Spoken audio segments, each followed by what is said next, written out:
uko umukinnyi Mbappe yahinduye inzozi ukuri. Ese koko inzozi zishobora guhindura ubuzima bw'umuntu? Mu buzima hari abarota inzozi bakazirekeraho, ariko hari n'abazizera bakazikorera kugeza zibaye impamo. Ni Yohana nyir'ibiganiro byubaka ubuzima, ijwi ry'ukuri n'ubwenge, nyir'ijwi rihindura imitekerereze, inzira y'ukuri n'iterambere. Twubakane ejo heza, tugere ku iterambere rirambye. Aha ni kuri Good TV Rwanda wahageze. Uko Mbappe yahinduye inzozi ukuri. Ubundi Mbappe ni muntu ki? Mbappe yavutse kuwa 20 Ukuboza 1998 i Paris, akurira i Bondy mu Bufaransa. Se umubyara yitwa Wilfried Mbappe, yari umutoza w'umupira w'amaguru, naho nyina umubyara akitwa Faiza Lamari, yari umukinnyi wa handball. Kylian Mbappe yatangiye gukina umupira akiri muto cyane, agaragaza impano idasanzwe. Yatangiriye mu ikipe ya AS Monaco, aho yigaragaje cyane akiri ingimbi. Mu mwaka w'2017 yimukiye Paris Saint-Germain, ahatwaranye ibikombe byinshi. Mu mwaka w'2018 yafashije Ubufaransa gutwara igikombe cy'isi FIFA World Cup.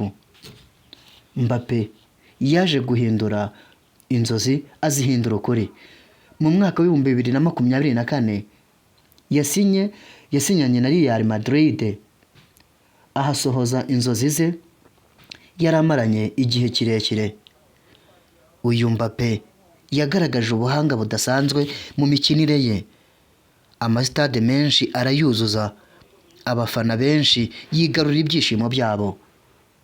Hari ibintu by'ingenzi buri wese yakwigira ku mukinnyi Mbappe, umukinnyi wagaragaje ubuhanga budasanzwe mu mikinire ye, dore ko muri iyi minsi ya none uyu Mbappe ari gufatwa nk'umukinnyi wa mbere umaze gutsinda ibikombe byinshi kandi mu gihe gito. Uyu Mbappe ni umuhanga cyane. Hari ibintu by'ingenzi wakwigira ku mukinnyi Mbappe, nawe ukaba icyamamare, ubuzima bwawe ukabuhindura, inzozi zawe ukazihindura ukuri. Uyu yatangiye gukurikirana inzozi ze akiri muto kandi hakiri kare.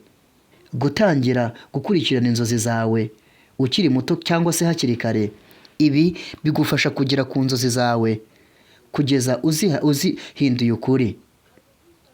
Gukora cyane birusha impano yonyine akamaro. Uyu yatangiye gukora cyane atitaye ko afite impano ye, agenda atsindwa ariko agenda nihangana, arakomeza kugeza igihe ahinduriye inzozi ze ukuri. Icya gatatu wakwigira kuri Kylian Mbappe ni uko uyu Kylian Mbappe agira ikinyabupfura ku rwego rwo hejuru. Ahangaha inama uyu Kylian Mbappe atanga, aravuga ngo gira ikinyabupfura nibwo uzamamara neza. Kugira ikinyabupfura biri mu bintu bituma umuntu yamamara neza.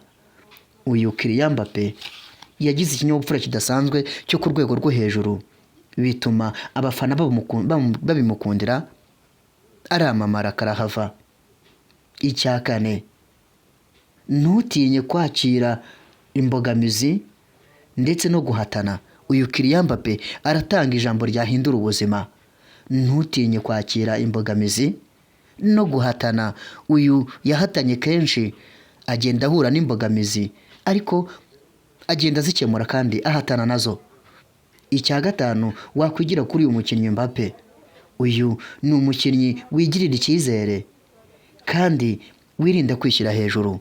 Uyu atanga inama ati igirira icyizere ariko wirinde kwishyira hejuru. Aha ni kuri Good TV Rwanda, nyir'ijwi ry'ukuri n'ubwenge, ijwi rihindura imitekerereze, inzira y'ukuri n'iterambere. Twubakane ejo heza, tugere ku iterambere rirambye. Kanda ku ijambo subscribe niba utarabikora. Ni Yohana, ibiganiro by'ubwenge byubaka ubuzima, nakagaruka kuri Good TV Rwanda. Mbappe wahinduye inzozi ukuri, nawe wabikora.